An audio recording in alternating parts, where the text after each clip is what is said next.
So you want to know about Ninetales and why it's the god of Rainbow Cup. I'm not even kidding. It's amazing, and I'm going to tell you guys why.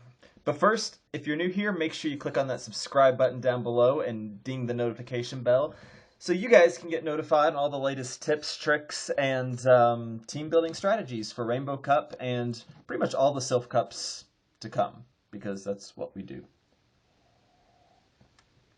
Now, if you're like me, you guys have been to PvPoke, like I have up here right now on the screen, and you've gone to the rankings, and you've seen that Charizard is ranked #1. Not just as the #1 fire type, but #1 overall. And you might have stopped there, and because you probably have a Charizard from past cups, and if not, it's cheap to make, so you might be thinking Charizard, right? But if you scroll down, you will see Ninetails, still ranked pretty high at #8, but when you click on it, they recommend that you have a Legacy Ninetales with Flamethrower. And that's a problem because I don't have a Legacy Ninetales with Flamethrower, and you probably don't either because they're kind of rare. And so you might think to yourself, well, I'm not going to get that, so I'm just going to go with Charizard, right? Because, well, Charizard is Charizard. And I'm here to tell you that you could not be more wrong, and PvPoke has Ninetales all wrong. And I'm going to show you guys why. So if we actually go into some battles, let me move this around over here.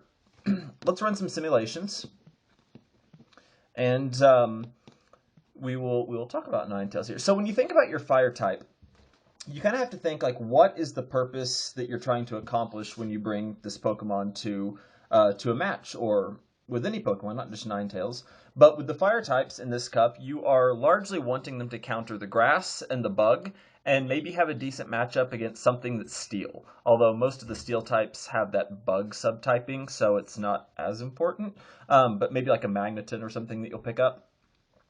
And if you run the simulation here with the recommended moveset, the Legacy Flamethrower with Psyshock combination against something like Venusaur. And that's a common moveset that you'll see. And you look, obviously Ninetales dominates Venusaur, right? But the thing to notice is this right here. You're using Psyshock to kill Venusaur, not Flamethrower. And that's going to be a similar story for most of the grass and bug types as well, is that you're just never going to actually use Flamethrower. So what I'm proposing is not use Legacy. Instead, fill it with Solar Beam. And this is why. So you're still going to be able to completely destroy Venusaur. If you look at the shielding scenarios down there, Venusaur is still going to go down.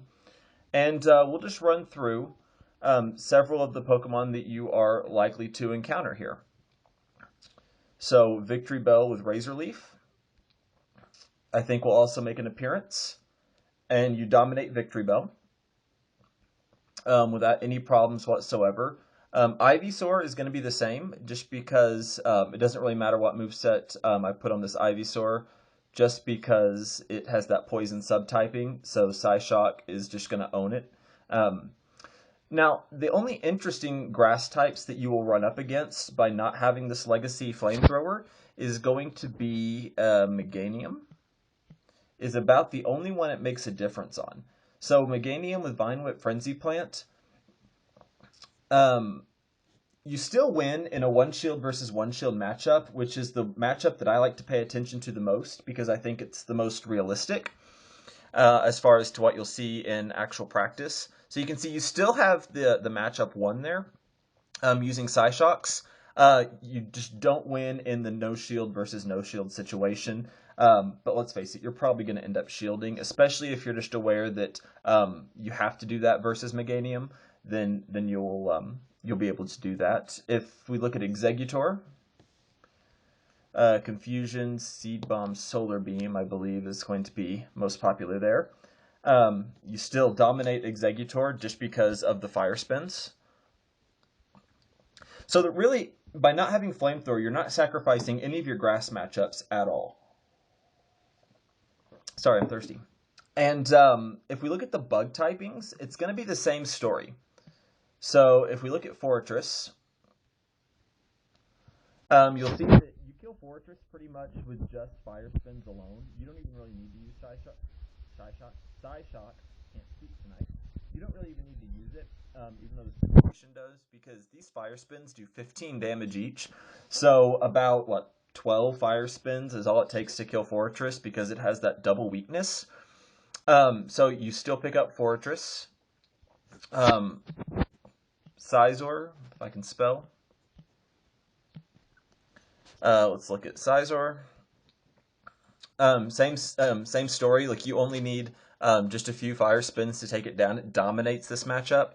Those Fire Spins are doing 20 damage each. So 6 Fire Spins and maybe even 5, depending on if they have bad IVs on their Scizor. It just goes down quickly. It dominates these things.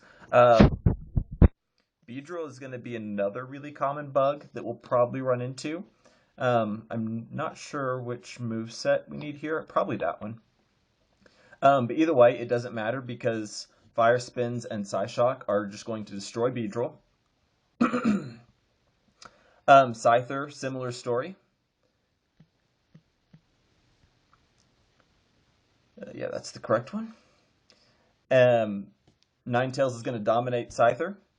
And Heracross is probably the last common bug type that you'll run into. And we can see that, actually, it doesn't really matter what moveset you put on here, even if you leave Earthquake. It dominates that matchup. But I do think maybe it's like Megahorn or something. But it doesn't really matter. Ninetales dominates the Heracross matchup. So even without Flamethrower, all you're doing is you give yourself a little bit harder of a time against Meganium, but you still win the matchup. And you're still dominating all these grass and bug types that that you would expect your fire type to have an advantage over. But where Ninetales really starts to shine is when you look outside the meta, or outside the common typings that you might run into. So let's move over to the electrics, right? So what about this Raichu, this overpowered, godlike legacy Raichu everybody's been talking about? What happens in this situation? Well, Ninetales still wins in a one shield versus one shield matchup. And it almost wins in the no shield versus no shield. So you have a really good comparison to Raichu. The other electrics, let's go through the list. Magneton is just going to get destroyed, mostly because of the fire typing. So we'll change that to Magnet Bomb. And you can kill a Magneton with just fast moves, like you totally dominate. So anything with Steel is a good farmable matchup because of that Fire Spin. What if somebody decides to go OP on us and they decide to invest 100,000 dust and candies into Raikou? So Wild Charge Shadow Ball. What happens in this situation? We win. We win in the no shield versus no shield and on the one shield versus one shield matchups. So you have very good comparisons against those. The only electric type that Ninetales really struggles with, and that's going to be the same with any kind of fire typing really, is Lantern. And that's because of Lantern's Water Gun. But say we change this to even Electabuzz. Let's start going down the list even further here. And you can see that you still win Electabuzz's matchup in one versus one shield scenarios. This is different than Charizard. Charizard can't do any of this. Charizard still wins Magneton, but it loses to all the other electrics because it has that fly.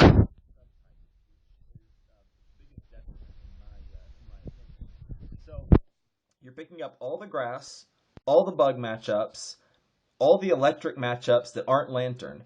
So Ninetales can destroy pretty much 3 typings of the 5 that you're going to see in this meta. Now, I do expect Charizard to be the most common fire typing, so we want to check how it does in the matchup if you get stuck up against a Charizard, and it actually doesn't do too bad. So in these situations, it ends up being a tie, and it'll come down to IVs. And I would bet you could turn this into a winning matchup because people with Blasper and Charizards aren't going to have good IVs on them. They're going to have whatever was traded over to them, whichever one they had below the 1500 CP cap, just to be able to make it work and get it in Great League. you can hunt around for a Vulpix. Depending where you live, Vulpix are pretty common, and you can trade for a bunch of them to get, the right IV spread. So I would just bet that those tying situations can be a small advantage in this matchup against Charizard, because you can get better IVs than they can, likely, with a Blast Burn Charizard. So, Grass, Bug, Electric, ties with the most common fire typing, probably going to be a slight win. But the secret sauce is going to be Ninetales Solar Beam. So, I can think of nothing more satisfying than you leading with a Ninetales and they having something that you can farm, like a Fortress or whatever. You farm it up for a bit and they realize it hurts, so what do? They swap out. And the easiest swap out that they're going to do is they're going to switch into a water type. So they're going to swap into something like a Blastoise, maybe, and you've already got energy charged. And since maybe they were smart, maybe they looked at PvPoke and they see, okay, Ninetales runs Flamethrower and Psyshock. I can tank whatever this Ninetales throws out at me, right? Wrong. So if you are able to get a Solar Beam off onto some water type that does not shield, maybe that's the first of 3 that you're going up against in the tournament, and they don't know that you have Solar Beam, you can catch them off guard, because a Solar Beam on Blastoise does 133 damage. So they switch in and you fire that thing off immediately. You can do 133 damage to a Pokemon that has 125 stamina. You can one-shot a Blastoise. Blastoise is tanky, and you can one-shot it. I can think of nothing more satisfying than a scenario like that. Also, other common water types like Azumarill, the tank of the Great League that everybody is in love with. What happens in this matchup? Well, you can pretty much one-shot Azumarill as well. You can do 143 damage, and it has 186 stamina. So you can almost one-shot Azumarill. They like to save Azumarill for the end of the battles. They like to close with it when they have no shields, because Azumarill can take hits, and it does really well against a lot of matchups, right? Well, if you find yourself in a no shield versus no shield situation at the end of a battle, you win against Azumarill because of that Solar Beam. And so, the Solar Beam is the secret sauce. Yes, it takes a long time to charge, but I guarantee you will catch some people off guard with Solar Beam, because people either, number one, will forget that Ninetales even has access to Solar Beam, and number two, they just won't expect you to be running it, because they'll be expecting Flamethrower and Psyshock, like PvPoke says. And that's where they're wrong, because Ninetales is so versatile. You can one-shot almost every single water Pokemon in this meta. Things like Quagsire, even the Lantern that you had problems with before, you can almost one-shot these things. And then you're going to kill all the grass, bugs, you're going to tie with the most popular fire types, you're going to kill all the electrics that aren't Lantern, and you can one-shot almost every single water Pokemon in here. Ninetales is incredibly well-rounded. That's why I'm saying it's like the most overlooked Pokemon, I think, because people assume from the beginning that you need Legacy, and I think the Legacy version actually hurts Ninetales, to be honest with you. I think being able to have Psyshock and Solar Beam makes you much more versatile, it makes you a much bigger threat, and I think you can do really well. Because even if you lead with Ninetales, for example, we all know that the win percentage is heavily favored towards whoever gets that first matchup right. That's why I like these generalist type Pokemon. Things that can hit a lot of different typings and do really well. That way you have a much better chance of getting a good opening matchup and being able to basically just outplay your opponent with their switches. So, yeah, make sure you guys give Ninetales a look, because I think that it's going to do really, really well, and so satisfying to catch people off guard with that Solar Beam. One-shotting a Blastoise and being able to beat Azumarill in a no-shield situation is really going to make a difference, because not many people will realize that Ninetales can do that. I'm personally going to be running Ninetales. Hopefully everybody I battle against won't see this and plan accordingly. But I think I'm planning on running a double water strategy. I think Ninetales will also make a good addition to my team, which if you want to see what the double water strategy is, click on this video right over here. But until next time, let me know what you guys think. Am I right about Ninetales, or am I missing something? I'd love to hear from you. And yeah, until next time, you guys, just tap harder. See ya.